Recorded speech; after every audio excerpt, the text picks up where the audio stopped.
Tila naka-survival mode ang mga motorista ngayong wala nang pinipiling oras ang traffic. Ang diskarte nila kung naabutan ng gutom, nabagot o di kaya'y naiihi. Sa report ni Oscar Oida.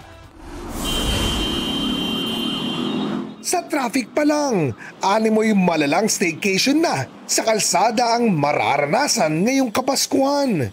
Umaabot pa nga sa 5 oras ang stay sa Carmageddon sa Marcos Highway noong Sabado na naramdaman hanggang Katipunan, C5 at Aurora Boulevard sa Cubao. Ang pagkabagot, dinaan na lang sa biro.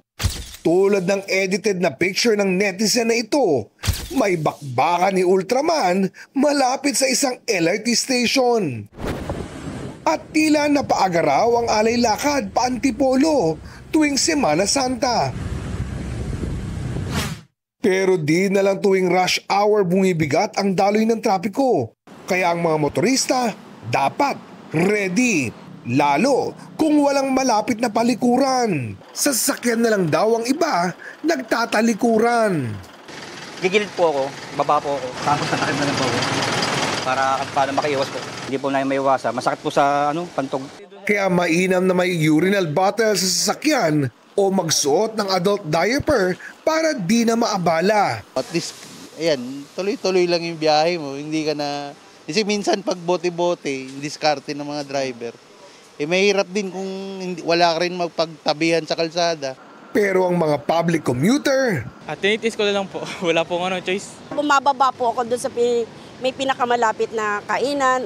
Pwede rin mag-unat basta bili ng MMDA tsaking walang batas trapikong nasasagasaan. Pakiusap lang po natin, itabi po natin ang mga sasakyan. Huwag po natin gawin while we're stuck in the middle of traffic. Itabi po natin kung pwede pong igilid sa mga waiting areas. Doon po natin gawin ito. But then again, we encourage to use yung mga facilities tulad po ng mga gas stations. Madalas pa namang sumasabay ang kumakalam na tiyan sa init ng ulo. Kaya dapat kahit papano may baong pagkain. Tinapay yun kinakain ko pero minsan wala akong dala, tinitiis ko na rin yung gutom. Kabi-kabila na ang mga Christmas party at tsak na may maghahabol pang mag-shopping.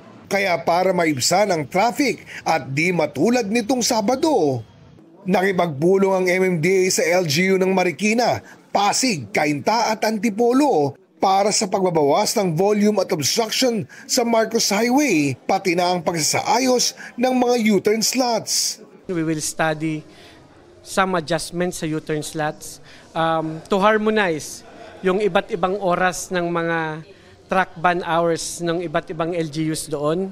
And may recommendation na magkaroon kami ng MOA sa pag-enforce ng anti-illegal terminal and illegal vendors. Posible ring palitan ng movable orange barriers ang concrete barriers para mas madaling galawin kung kailangan. Mag-o-ocular inspection ulit ang MMDA bukas sa Marcos Highway para maghanap pa ng kahit maliliit na solusyong makakatulong maibsan ang trapiko.